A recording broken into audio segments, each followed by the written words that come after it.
దివంగత నటుడు మాజీ ముఖ్యమంత్రి నందమూరి తారక రామారావు 30వ వర్ధంతి సందర్భంగా ప్రముఖులు నివాళులర్పించారు. హైదరాబాద్లోని ఎన్టీఆర్ ఘాట్లో ఆయన సమాధి వద్ద నందమూరి బాలకృష్ణ, రామకృష్ణ, నారా లోకేష్, భువనేశ్వరి, పురంధేశ్వరి, కళ్యాణ్ రామ్ పుష్పాంజలి ఘటించి నివాళులర్పించారు. మాజీ మంత్రులు మోత్కుపల్లి నరసింహులు, బాబు మోహన్ సహా కంబంపాటి రామ్మోహన్, బక్కా నరసింహులు నివాళులర్పించారు.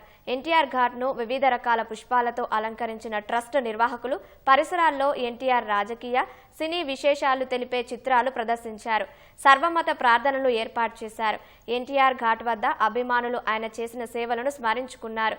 సూర్య చంద్రులు ఉన్నన్నాళ్ళు ప్రజల గుండెల్లో ఎన్టీఆర్ బ్రతికే ఉంటారని బాలకృష్ణ అన్నారు.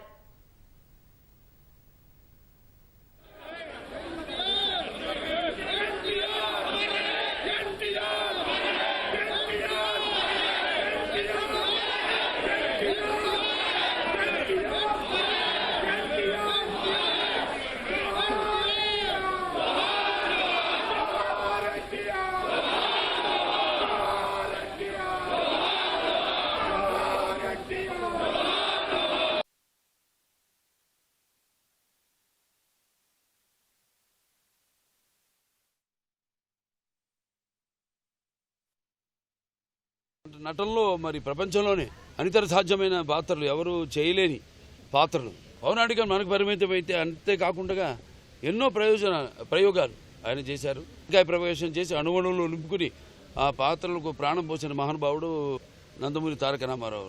ఎటు చూసినా ఎటు వెతికినా కూడా ఎక్కడా మనకి కనిపించడు.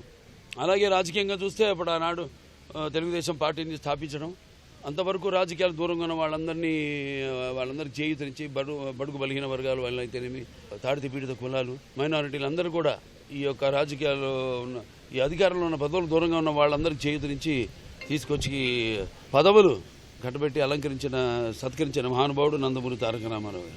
ఆయన ప్రతి తెలుగు బిడ్డ, ప్రతి తెలుగు మట్టి గడ్డ కూడా నేను తెలుగువాడిని అని సంగర్వంగా చెప్పుకొని దమ్ము, ధైర్యం, తెగువ, అలాగే ఆయన రాజకీయాల్లో ఆయన ప్రవేశపెట్టిన పథకాలు చూస్తే ఎంతో సాహసోపేతమైనవి, అలాగే సామాన్యులకి ఎంతో అనుకూలమైనవి, ఉపయోగకరమైనవి కూడా. దాన్ని ప్రవేశపెట్టిన పథకాలు ఇప్పటికీ కేవలం మన తెలుగు రాష్ట్రాల్లోనే కాదు, యావత్ భారతదేశంలో ఆదర్శంగా తీసుకున్న వాటిని ప్రవేశపెట్టి వాటిని ఆ ఫలాల్ని అందరికీ కట్టబెడుతున్నారంటే అది ఆ రామారావు గారు పుణ్యం.